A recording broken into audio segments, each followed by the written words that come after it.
Hey YouTube, it's Pixie here, and I want to welcome you to my little planet. Today we are doing another fact reading video, and it is another Disney inspired fact video. But today it is all about Disney princesses, because I absolutely love the Disney princesses. So we're just going to go through some facts.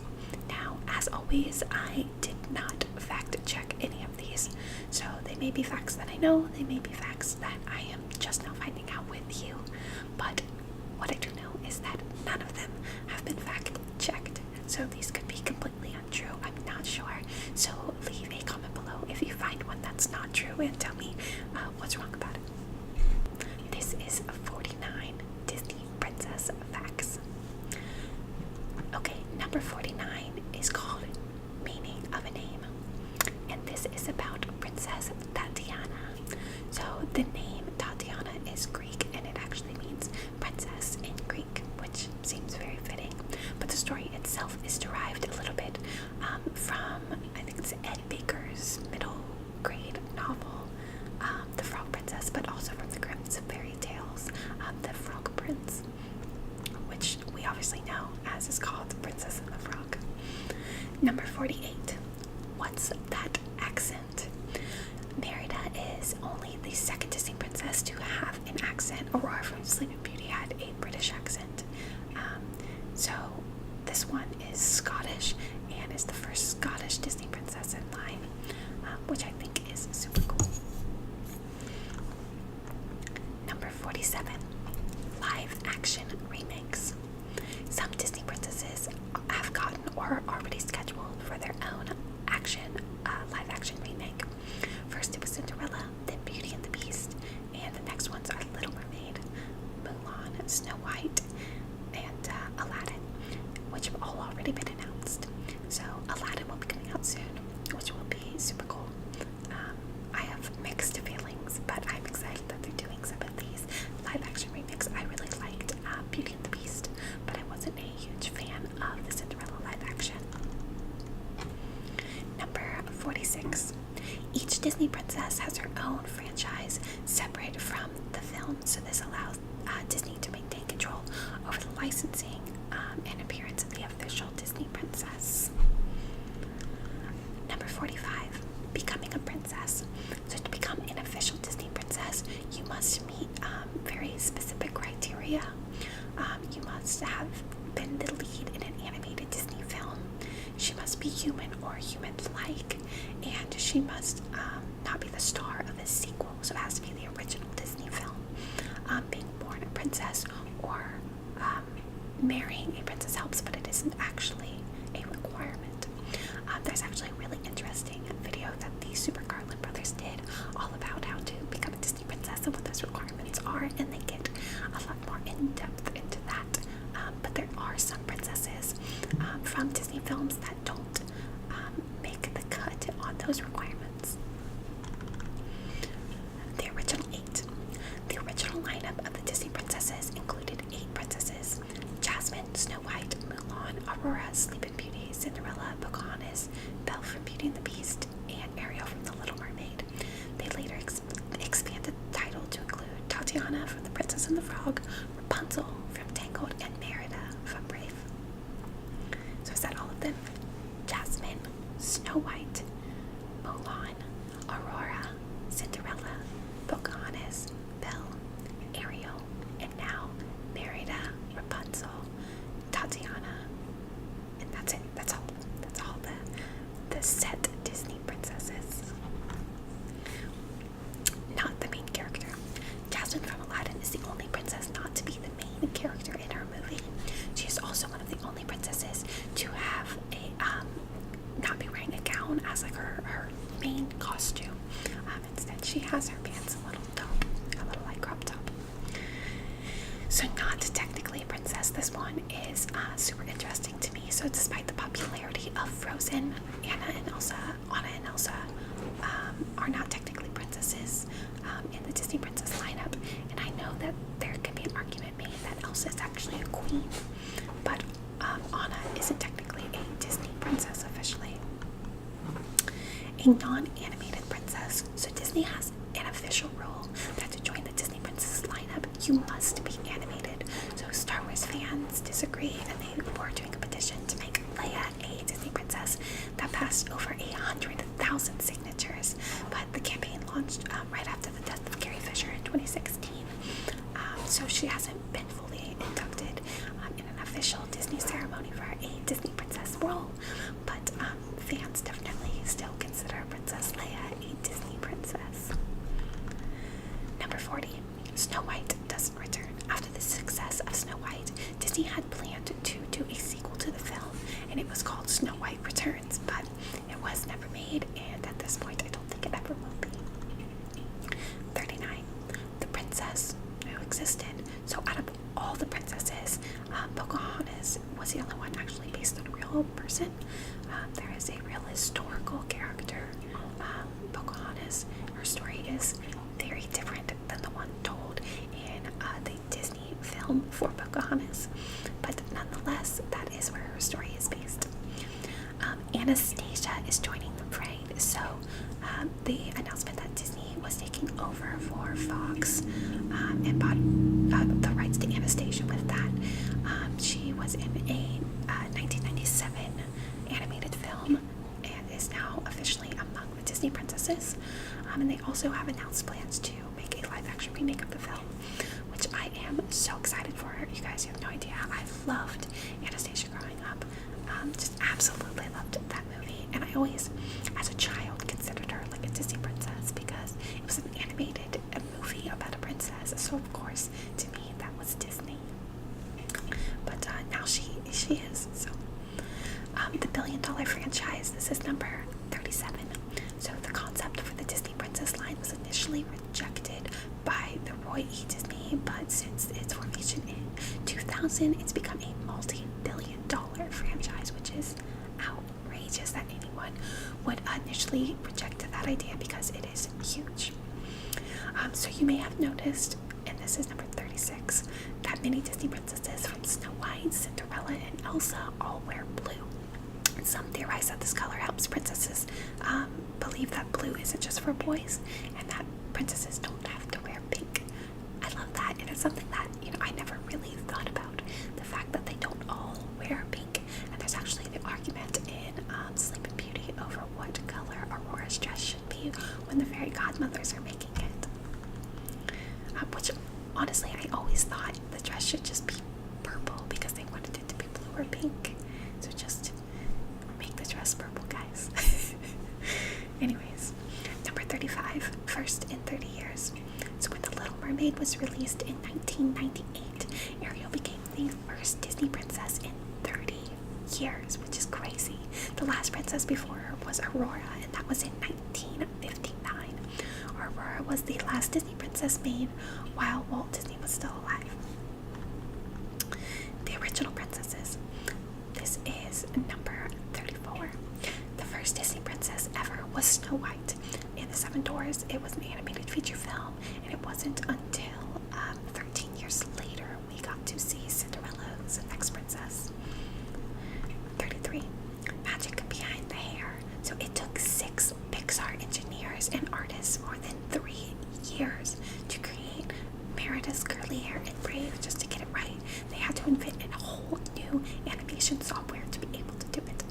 That is some dedication to make her hair the way it was, but I think that paid off. Number 32. Beyonce was almost cast in the role of Tatiana for the Princess and the Frog movie, but she refused to audition. She lost out to Anika Noni Rose, who I think played the part exceptionally well. She was perfect. Of course, Beyonce is super popular, and I'm sure people would have loved to see her or hear her in this film, but I think that the role was cast perfectly. 31. In Beauty and the Beast, Belle is the only person in her town who has the physical appearance that was partly inspired by Julie Andrews. So she was the only one in town wearing anything blue, which I thought was interesting because I did not notice that at all. But everyone else is wearing really like muted yellows and greens and whites, and she's wearing this really like blue that just pops, Number 30. From Princess to Fairy. When Disney the announced official princess lineup, Tinkerbell from Peter Pan was included, but a few years later, Disney removed her from the lineup instead to use her to launch the Disney Fairies franchise in 2005. So personally, I consider Tinkerbell a Disney princess because I love her and she's my favorite. Number 29. Belle, Cinderella, and Tatiana all married royalty to become princesses, and they share a very unique feature. The three princesses all wear gloves, whereas the princesses who were born a princess don't wear gloves. I absolutely never noticed that before, and I wonder if there's something to that about needing to wear the gloves. Number 28. The most iconic scene in Sleeping Beauty is the Once Upon a Dream sequence, called Sequence 8 in development, where Aurora meets Prince Philip for the first time. Walt Disney rejected the scene over and over again, and they nearly went bankrupt in the studio trying to get it exactly right, but they got it approved. So the scene that we see was really, really, really like exactly what they wanted. 27. Talk about long. Rapunzel's hair in Tangled is approximately 70 feet long, and it took more than 30 animators to engineer and animate it. It is super long, so I get it, but that is crazy. 26. Of all the Disney princesses, Mulan is the only one who is not technically a princess. She was neither born into royalty nor did she marry into royalty, but her heroism and spirit is what gives her the princess status. 25. Pocahontas is not a traditional princess in that she wasn't technically born one and she didn't marry a prince. She was, however, the daughter of a Native American chief, which makes her like Native American royalty. So this qualifies her as a princess, as in being born into royalty. 24. Merida from Brave is the only one of the princesses who is not a true Disney princess, because Brave is a Pixar movie, but since Pixar is a Disney studio, it qualifies her as a Disney princess. They even kind of make a stab at that joke in Ralph Breaks the Internet, as saying that she comes from a different studio. I thought that was really funny. Number 23, Ariel's face in The Little Mermaid was based on Alyssa Milano. I actually did hear this many years ago, and it made me look at her differently, like every time I see Ariel's face now. 22. Snow White is the youngest princess at being only 14 years old. The next youngest is Aladdin from Jasmine, who is 15, and then Aurora, Mulan, and Ariel are all 16, and then Tatiana is the oldest at being 19 years old, which just seems like a very normal age for everything she experienced, but all the other ones seem way too young for the experiences that they had. 21. Based on legend, while Mulan isn't technically a real person, it is that her story is based on a possibly true story in ancient Chinese legend of, I'm sure I'm going to butcher this, so I will write it on the screen here, Huan Mulan, who was a female warrior described in a poem, The Ballad of Mulan, so that's where they got the name and a little bit of the inspiration of the story. Walt Disney's favorite, according to Eileen Woods, who was the voice of Cinderella. Cinderella was Walt's favorite princess. The actress remembered Disney telling her that there was something special about the story that he associated with the transformation scene in Cinderella, where she goes from rags to gown, was rumored to be his favorite piece of animation that they did while he was alive. 19. Her own star. In 1978, on Mickey Mouse's 50th birthday, Snow White was given her very own star on the Hollywood Walk of Fame. She's the first animated and fictional character to be inducted into the Hall of Fame, or into the Walk of Fame. Since then, Snoopy, Bugs Bunny, and Shrek have all been given stars. That's a very interesting group. I would think that some of the other princesses would have been given spots. I think it would be really cool for Elsa to get a star. 18. The princesses included in the Disney Princess lineup are generally divided into 3 eras. First is the Golden Era, which includes Snow White, Cinderella, and Sleeping Beauty. These princesses were soft-hearted, and they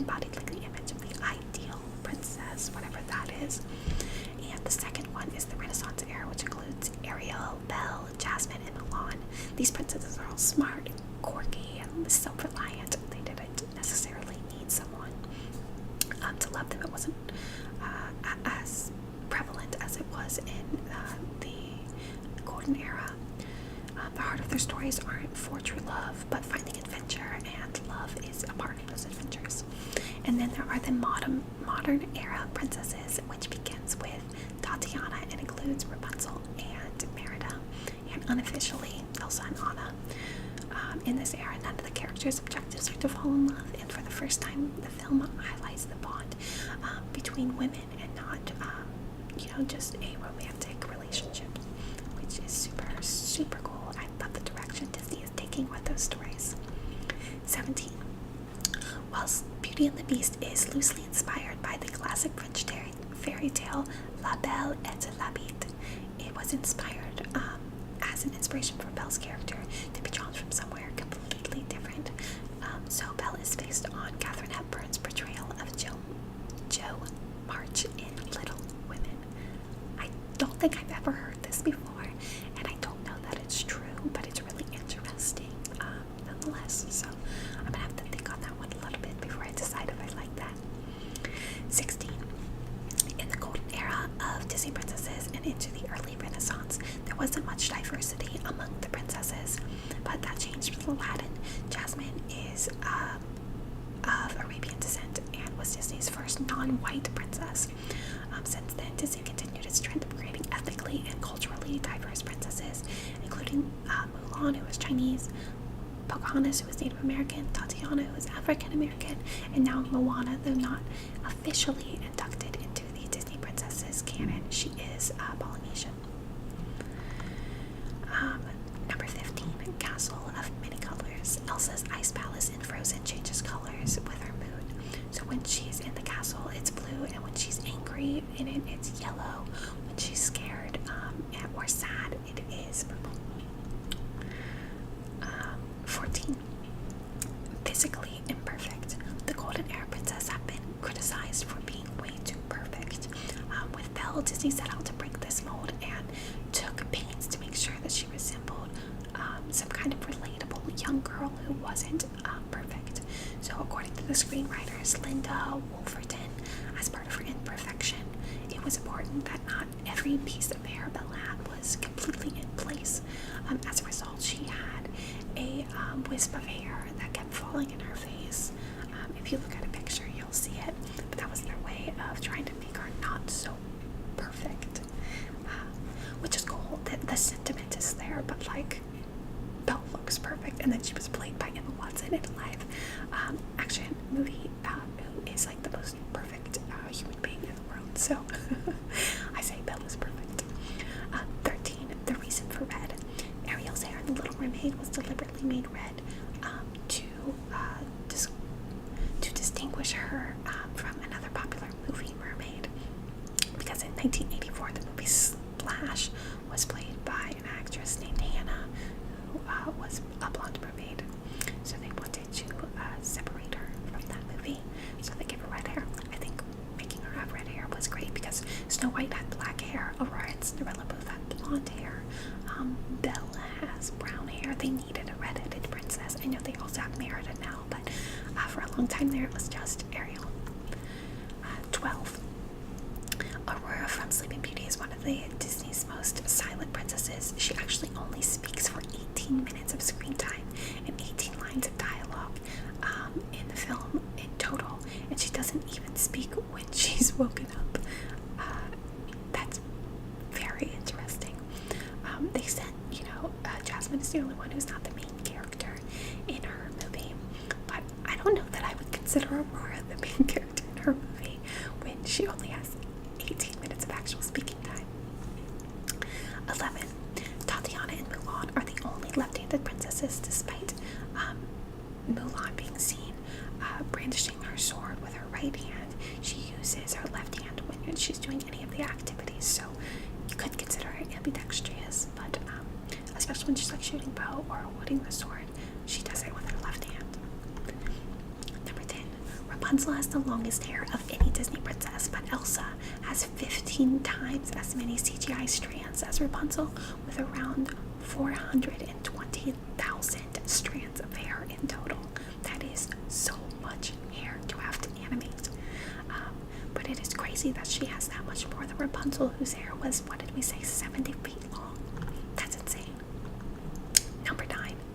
The song Part of Your World from The Little Mermaid offers the audience some important insight into Ariel's mind and her fascination with the world above the ocean. Amazingly, though, the song was nearly cut from the film. They were afraid that the song was boring. When the rest of the staff questioned his decision, the scene was added back into the movie, and I am so happy it was, because that is one of my go-to favorite Disney songs. That would have been terrible to leave out. Number 8. Merida is officially the only Disney princess not to sing during her movie. All of the other princesses either have their own song or a duet with a prince or an animal. So Merida is the first, and I didn't realize that until right now. Not that it takes away from the movie at all, but that is something that I love about Disney movies, is the music. So that's interesting that she doesn't have one. Number 7 is something we talked about a little bit earlier. The scene from Sleeping Beauty where the fairies argue about what color Aurora's dress should be stems from a real-life argument in the studios on whether her dress should be blue or if it should be pink. Again, I say they should have just made it purple.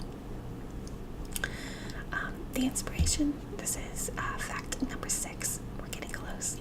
The inspiration for Belle's yellow ball gown in Beauty and the Beast came from another famous princess movie. The dress shares a number of details with Audrey Hepburn's dress in Roman Holiday. Although the film is in black and white, the publicity photos shows that it's a yellow dress. So that was the inspiration there. They did also have inspiration from her, like I forget what fact number it was, but she was inspired from Audrey Hepburn's portrayal of, I already forget, and I just read the fact. So that's interesting that they continue to use Audrey Hepburn as inspiration. Number 5, Magic Carpet Ride. Disney faced allegations of promoting sexual promiscuity in their films because during the balcony scene, Aladdin apparently says, "Good teens, take off your clothes," when he encounters Raj the tiger. But the moral conservatives tried to use that as proof that Disney was promoting sexual promiscuity in their films.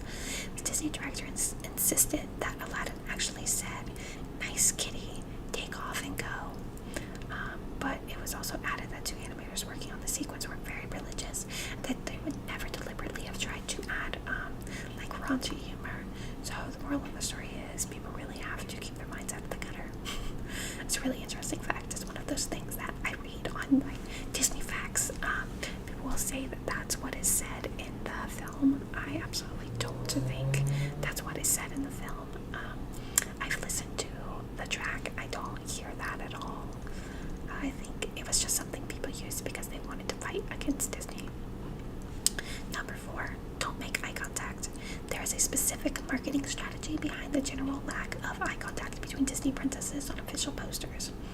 According to a Disney Customer Products chairman, Andy Mooney, they never make eye contact to keep an individual mythologies intact. By staring at different directions, it creates the impression that they're unaware of each other, like their movies aren't intertwining. But that's broken in Ralph Breaks the Internet, where all the Disney princesses speak intertalking. That breaks that canon. But it is really interesting because I don't think I've ever noticed that in any official Disney posters and stuff with multiple princesses, they don't look at each other. Number 3. In 2013, Disney made waves when they redesigned their line of princesses. Disney's designers trimmed Merida's waist in, and they lightened her dress. They added more volume to her hair. The change was met with so much criticism. Mulan and Pocahontas' skin tones were also lightened, which experts believe cemented the idea that the girls have to have light skin to be princess worthy. So they're getting a lot of backlash when they tried to kind of revamp the designs of the princesses, and I hope that changes and doesn't stick and they go back to using what they used before. Number 2. Andrea, the 18-year-old actress who voiced Snow White, was paid less than $1,000 to do the film. She was uncredited in the movie, and it was forbidden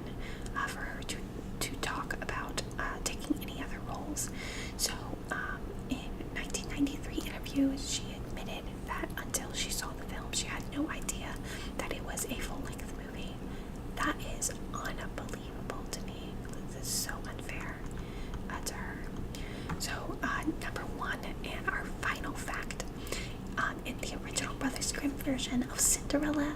The stepsisters are trying to fit their feet inside their shoes, and they do so by cutting off their toes and heels to make the glass slipper fit, which is so gross, so disgusting. But the creme versions are always much, much darker. Okay, guys, I really hope that you liked all of these Disney facts. Maybe you learned something, or this just helped you relax a little bit while you're hanging out or trying to fall asleep. I know that I love Disney. I love the Disney princesses, and I love talking about them. But most of all, I love creating content that brings you guys joy. So leave a comment down below if you found a